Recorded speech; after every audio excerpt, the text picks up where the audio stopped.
नमस्कार साथियों, मैं एडवोकेट रविंद्र कुमार एक बार फिर आप सभी का लेक्चर अध्ययन में स्वागत करता हूं। और जो आज हम वीडियो बनाने जा रहे हैं, जो आज का हमारा लेक्चर रहेगा वो पूरा रहेगा संसद के ऊपर। ठीक है।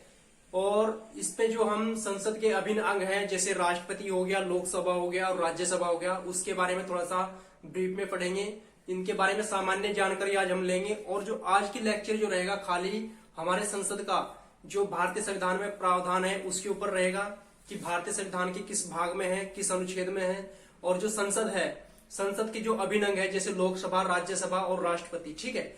लोकसभा को क्या क्या नाम से जाना जाता है, राज्यसभा को किस नाम से जाना जाता है, और लोकसभा का प्रावधान कहाँ पे है, राज्यसभा का प्रावधान कहाँ पे है, राष्ट्रपति का प्रावधान कहाँ पे है, इन सब के ऊपर आप थोड़ा सा हम ब्रीफ जानकारी लेंगे। इसके बाद जो नेक्स्ट लेक्चर हमारा रहेगा वो रहेगा लोकसभा के ऊपर। उसके बाद हम राज्यसभा कवर करेंगे। और जब दोनों को हम पढ़ लेंगे, ठीक है, तो दोनों के बाद जो हमारा संसद का गठन होता है, इनके संसद का जो एक स्ट्रक्चर तैयार होता है, जो संसद हमारी बनती है, तो उसकी जो कार्य रहेंगे और जो शक्तियां रहेंगी, उनके जो विशेषाधिकार रहेंगे, ठीक है, उसके बारे में हम पढ़ेंगे। ठीक है। तो आज का जो लेक्चर रहेगा वो रहेगा पूरा संसद के ऊपर। इसके विभिन्न अंग देखेंगे हम, और इनके भी जो विभिन्न अंग है उनका भारतीय संविधान में कहां पर प्रावधान है। ठीक है। तो आपको क्या करना है कि जो भी हमारे साथी कंपटीशन की तैयारी कर रहे हैं सभी को आपको ये वीडियो शेयर कर देनी है। और आपको शेयर के साथ साथ कमेंट जरूर कर देना है कि आपको लेक्चर कैसा लगा है। ठीक है। क्योंकि आपके कमेंट से हमको प्रोत्साहन मिलता है, तो हम और ज्यादा मेहनत आपके लिए करेंगे। ठीक है। तो आपको वीडियो को ज्यादा शेयर भी करना है और चैनल को सब्सक्राइब भी करना है। तो जो आज का हमारा प्रावधान रहेगा, लेक्चर रहेगा, वो केवल और केवल संसद के ऊपर रहेगा। ये हमारी संसद है। और जो हम आपको लेक्चर देंगे या पढ़ाएंगे, हमारा जो तरीका है वो केवल और केवल डायग्राम के माध्यम से मैं आपको बताऊंगा। ठीक है। क्योंकि जब आप अपनी कॉपी में डायग्राम बनाओगे तो जो डायग्राम आप बनाते हो वो चीजें आपके ज्यादा लंबे समय तक याद रहती है। ठीक है। तो ये हमारा क्या बन गया, ये हमारी संसद हो गई। ठीक है। ये हमारी संसद हो गई। और इसके जो विभिन्न अंग होते हैं, एक तरफ हम राज्यसभा ले लेंगे, राज्यसभा, और दूसरी तरफ हम लोकसभा को देखेंगे। ठीक है। और एक साइड में हम राष्ट्रपति। ठीक है। यहां तक आपको बिल्कुल क्लियर हो गया होगा कि जो संसद होती है वह 3 अंगों से मिलकर बनी होती है। एक राज्यसभा से, राष्ट्रपति से और लोकसभा से। ठीक है। तो यहां पर देखेंगे कि जो संसद है इसका प्रावधान संविधान के किस भाग में है। पहला क्वेश्चन यदि आपसे पूछा जाए, ठीक है, तो अगर भाग की बात करें हम, भाग, तो भाग हो जाएगा यहां पर 5। ठीक है। भारतीय संविधान का भाग 5। और यदि अनुच्छेद की बात करें, अनुच्छेद, तो यहां पर अनुच्छेद हो जाएगा हमारा 79। ठीक है। तो जो ये संसद होती है जो हमारे भारतीय संविधान की, जिसको हम बोलते हैं संघ की विधायिका, जिसको हम बोलते हैं संघ की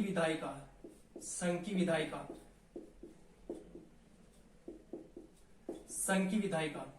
ठीक है। ये होती है हमारी संघ की विधायिका। और जैसे विधायिका से नाम पता चल रहा है कि जो संसद का महत्वपूर्ण कार्य होता है वो होता है केवल और केवल विधि बनाना। ठीक है। जैसे नाम से, तो जो संघ की विधायिका है इसका जो प्रावधान किया गया है ये अनुच्छेद 79 से 122 तक किया गया है।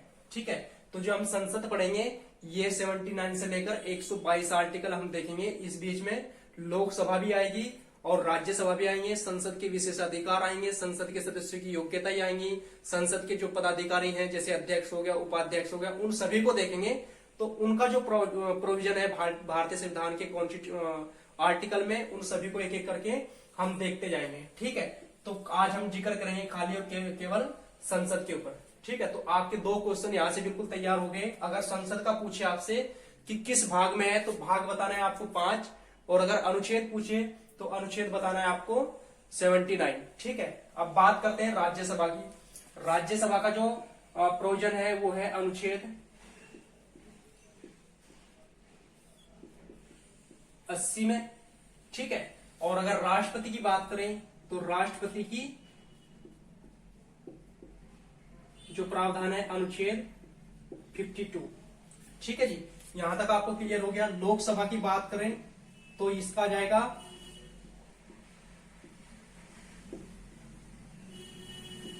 अनुच्छेद 81। यहां से आपके 4 अनुच्छेद बिल्कुल तैयार हो चुके हैं। ठीक है, अगर संसद की बात करें तो भाग 5 में है, अनुच्छेद 79 में बताया गया है कि भारत के लिए एक संसद होगी और संसद के 3 अभिन्न अंग क्या क्या है, राज्यसभा है, लोकसभा है और राष्ट्रपति है। ठीक है, लोकसभा का जो प्रावधान है यह अनुच्छेद 81 में है, राज्यसभा का प्रावधान है अनुच्छेद 80 में है और जो राष्ट्रपति है, राष्ट्रपति का प्रावधान अनुच्छेद 52 में है।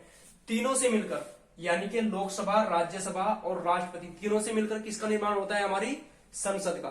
ठीक है, अगर आपसे क्वेश्चन पूछा जाए कि जो संसद है इसके 3 अभिन्न अंग कौन कौन से हैं, ठीक है, क्वेश्चन आपसे पूछा जा सकता है कि इसके 3 अभिन्न अंग कौन कौन से हैं। दूसरा क्वेश्चन आपसे पूछा जा सकता है कि जो भारतीय संसद है इसका निर्माण किससे मिलकर बनता है। ठीक है, तो अगर 3 अभिन्न अंग की बात करें तो लोकसभा, राज्यसभा और राष्ट्रपति होता है। ठीक है, और अगर आपसे पूछे किस किस से मिलकर बनती है तो आपको बताना है राज्यसभा, लोकसभा और राष्ट्रपति से मिलकर। यहां तक आपको कोई डाउट नहीं होना चाहिए। ठीक है, अब बात करते हैं कि जो राज्यसभा है इसको हम विशेषताएं देखेंगे इसकी, इसको हम उच्च सदन के नाम से जानते हैं। उच्च सदन के नाम से जानते हैं और इसी को हम स्थायी सदन के नाम से जानते हैं, स्थायी सदन। ठीक है, 2 चीजें क्लियर हो गई। इसी को हम द्वितीय सदन के नाम से जानते हैं, द्वितीय सदन, और इसी को हम विशेषज्ञों का सदन, विशेषज्ञों का सदन के नाम से जानते हैं। ठीक है, यहां तक आपको राज्यसभा के बारे में चीजें क्लियर हो गई। आपसे किसी भी एंगल से क्वेश्चन पूछा जा सकता है कि निम्न में से किसे उच्च सदन के नाम से जाना जाता है, या किसे स्थायी सदन के नाम से जाना जाता है, या किसे द्वितीय सदन के नाम से जाना जाता है, या किसे विशेषज्ञों का सदन के नाम से जाना जाता है। ठीक है, यहां तक आपके क्लियर हो गए। अनुच्छेद 80 में राज्यसभा का प्रावधान है और इसे इन 4 नामों से जाना जाता है। इसको राज्यसभा को 4 नामों से जाना जाता है। इसके बाद अगर हम बात करें लोकसभा की तो लोकसभा को निम्न सदन, ठीक है, अस्थायी सदन,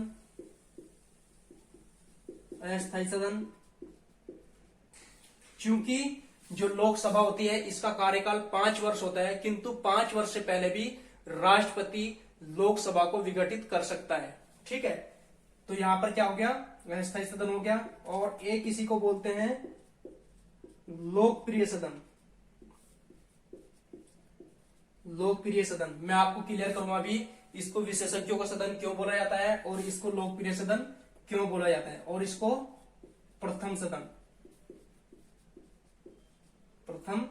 सदन के नाम से जाना जाता है। ठीक है, तो आपको 4 चीजें इधर क्लियर हो गई और 4 चीजें आपको इधर क्लियर हो गई। ठीक है, जो लोकसभा है इसका प्रावधान अनुच्छेद 81 में है। इसी को हम निम्न सदन के नाम से जानते हैं, स्थायी सदन के नाम से जानते हैं, लोकप्रिय सदन के नाम से जानते हैं और प्रथम सदन के नाम से जानते हैं। ठीक है, जो हमारा आर्टिकल 52 है, जो आर्टिकल 52 है इसमें बताया गया है भारत का एक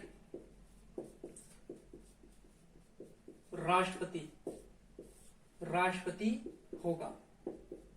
ठीक है, जो भारत का राष्ट्रपति होगा, आर्टिकल 52 कहता है राष्ट्रपति संसद का सदस्य नहीं है। एक बात आपको ध्यान रखनी है, संसद का सदस्य नहीं है किंतु संसद का अभिन्न अंग माना जाता है। ये चीजें आपको ध्यान रखनी है, सदस्य नहीं है बल्कि अभिन्न अंग माना जाता है। ठीक है, यहां तक आपको क्लियर हो गया।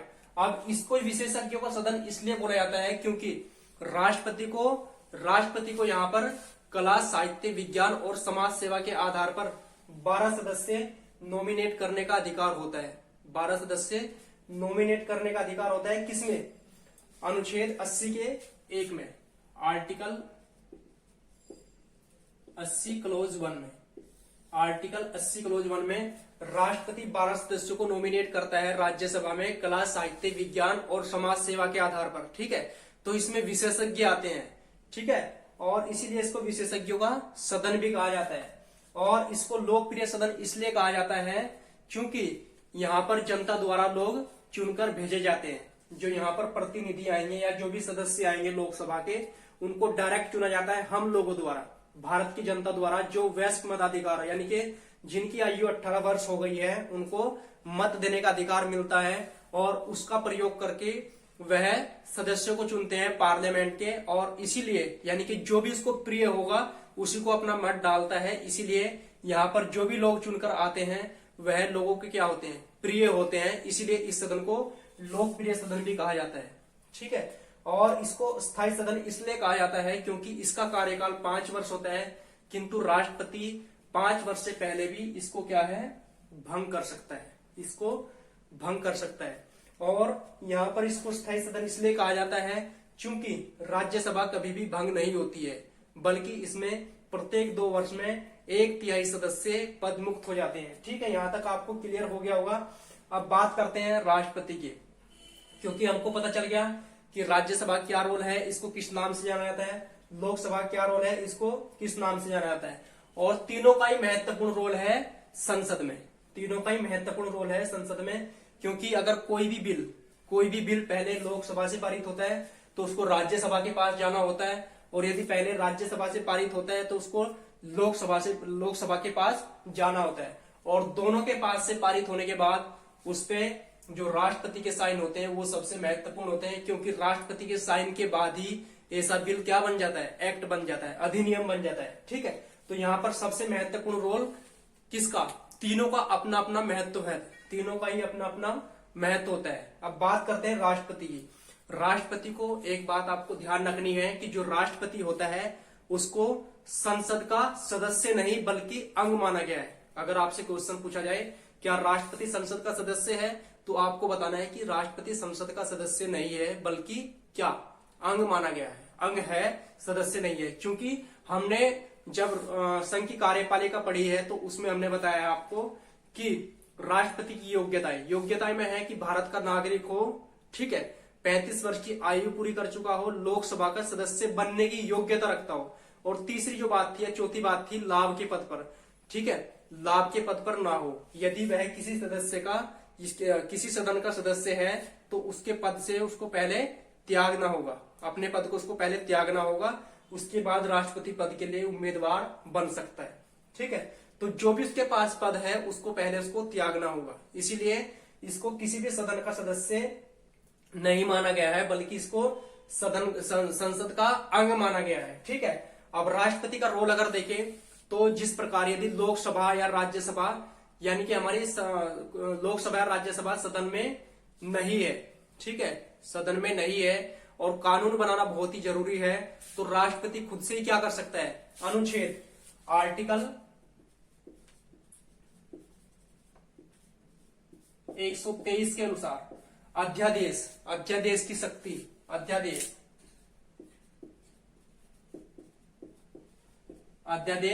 पारित कर सकता है।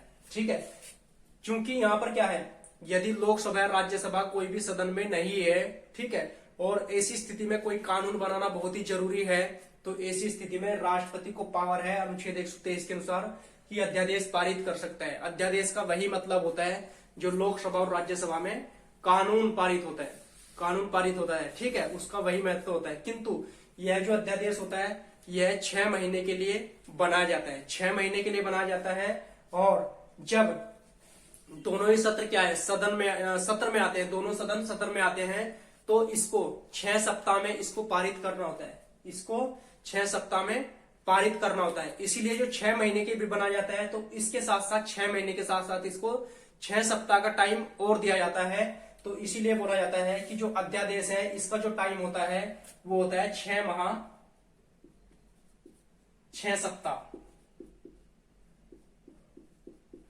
6 माह 6 सप्ताह के लिए अध्यादेश लागू होता है। ठीक है, यदि इसको दोनों सदन से पारित कर दिया जाता है तो परमानेंट कानून बन जाता है, और यदि किसी भी सदन को इसको पारित नहीं किया जाता है तो यहीं पर क्या है, ये समाप्त हो जाता है, यहीं पर समाप्त हो जाता है। ठीक है, तो यहां तक आपको कोई डाउट नहीं होगा। हमने संसद देख ली है, संसद का जो प्रावधान है अनुच्छेद 79 में है और भाग 5 में है, और संसद के 3 अभिनंग है, राज्यसभा, लोकसभा और राष्ट्रपति। ठीक है, राज्यसभा को अनुच्छेद 80 में डिफाइन किया गया है और राज्यसभा को उच्च सदन बोला जाता है, स्थायी सदन बोला जाता है, द्वितीय सदन बोला जाता है और विशेषज्ञों का सदन बोला जाता है। ठीक है। इसके बाद अगर राष्ट्रपति की बात करें तो राष्ट्रपति का अनुच्छेद 52 में प्रावधान है और राष्ट्रपति 52 में बताया गया कि भारत का एक राष्ट्रपति होगा। राष्ट्रपति का महत्वपूर्ण रोल है संसद की क्या है, कार्रवाई में, क्योंकि कोई भी कानून जब बनता है वह राष्ट्रपति की मोहर के बाद ही या साइन के बाद ही बनता है। लोकसभा की बात करें तो इसका जो प्रावधान है अनुच्छेद 81 में है। इसको निम्न सदन बोला जाता है, इसको स्थायी सदन बोला जाता है, लोकप्रिय सदन बोला जाता है और प्रथम सदन बोला जाता है। ठीक है। स्थायी सदन इसलिए बोला जाता है क्योंकि इसका जो कार्यकाल होता है 5 वर्ष होता है और 5 वर्ष से पहले भी राष्ट्रपति इसको विघटित कर सकता है। ठीक है। तीनों ही अंगों से मिलकर क्या बनती है, हमारी संसद बनती है। और जो संसद का काम होता है वो होता है विधि बनाना। संसद का जो कार्य होता है वो होता है विधि बनाना। ठीक है। तो यहां तक आपको किसी प्रकार की कोई दिक्कत नहीं हुई होगी। जो नेक्स्ट लेक्चर रहेगा उसको हम उसमें कवर करेंगे लोकसभा को, लोकसभा को देखेंगे। ठीक है। और लोकसभा के बाद हम पढ़ेंगे राज्यसभा। राज्यसभा जब लोकसभा पढ़ लेंगे तो उसके बाद, क्योंकि राष्ट्रपति हम पिछले लेक्चर में पढ़ चुके हैं, आप मेरा प्ले लिस्ट में जाके एक बार राष्ट्रपति वाला पूरा लेक्चर देख लेंगे। ठीक है। उसमें मैंने राष्ट्रपति को अच्छे से पढ़ा है। तो राष्ट्रपति हमने पढ़ लिया है संघ की कार्यपालिका में। इसके बाद क्या करेंगे हम, लोकसभा और राज्यसभा पढ़ने के बाद हम पूरा क्या संसद के पास आएंगे, क्योंकि दोनों को पढ़ने के हमको पता चल जाएगा कि दोनों का रोल क्या होता है। ठीक है। और दोनों को पढ़ने के बाद हम संसद पढ़ेंगे। संसद का मतलब है कि जब ये विधि बनाती है तो इसके क्या कार्य होते हैं, इसके पास शक्ति क्या होती है, शक्तियों के बारे में पढ़ेंगे। और जो संसद के सदस्य होते हैं उनके क्या क्या विशेषाधिकार होते हैं उनके बारे में पढ़ेंगे। और जो संसद होती है ये इस पर विधायी शक्ति इसको प्राप्त होती है, आपातकालीन शक्ति प्राप्त होती है। तो उनमें क्या क्या इनके रोल होते हैं सभी को देखेंगे। लेकिन उससे पहले हम दोनों को पढ़ेंगे, यानी कि लोकसभा और राज्यसभा दोनों को एक अलग अलग लेक्चर में लेकर आएंगे। ठीक है। उसके बाद हम पूरा संसद पढ़ेंगे। ठीक है। तो आज के लिए इतना ही। ये हमारा छोटा सा टॉपिक था, हमारे लिए जानना जरूरी था कि जो संसद है इसका प्रावधान भारतीय संविधान में कहां पर है और इसके अभिन्न अंग कौन कौन से हैं। ठीक है। तो इसके अभिन्न अंग आपको अगर पूछे जाए तो राज्यसभा है, लोकसभा है और राष्ट्रपति है। ठीक है। अगला जो लेक्चर रहेगा वो पूरा लोकसभा के ऊपर रहेगा कि इसके सदस्यों की योग्यताएं क्या होती है, इसके सदस्यों का कार्यकाल कितना होता है, लोकसभा का कार्यकाल कितना होता है और लोकसभा की शक्तियां क्या होती है। इसका बाद जो लेक्चर रहेगा वो राज्यसभा पर रहेगा। इसके सदस्य की योग्यता क्या होती है, इसका कार्यकाल कैसे होता है और जो प्रत्येक 2 वर्ष में इसमें चुनाव होते हैं उसकी प्रक्रिया क्या होती है, उन सभी को एक एक करके हम कवर करेंगे। ठीक है। तो आज के लिए इतना ही। मिलते हैं आपको नेक्स्ट वीडियो में। और यदि वीडियो आपको पसंद आई है, लेक्चर हमारा पसंद आया है, तो प्लीज आप जरूर कमेंट करें और उसमें बताएं कि आपको लेक्चर कैसा लगा है, क्योंकि आपके कमेंट से हमें प्रोत्साहन मिलता है और फिर हमें अंदर से खुशी मिलती है। हम आपके लिए और ज्यादा मेहनत करेंगे। ठीक है। और वीडियो को आपको ज्यादा ज्यादा शेयर भी करना है और चैनल को लाइक भी करना है और सब्सक्राइब करना तो बिल्कुल नहीं भूलना है। सब्सक्राइब के साथ साथ आप बेल आइकन दबा लें ताकि जैसे ही हम वीडियो अपलोड करते हैं तो आपको नोटिफिकेशन मिल जाए। ठीक है। तो जुड़े रहिए हमारे साथ, हमने ऐसे ही आपके बीच में आते रहेंगे नए नए टॉपिक के साथ। तब तक आप सभी अपना ध्यान रखिए। धन्यवाद।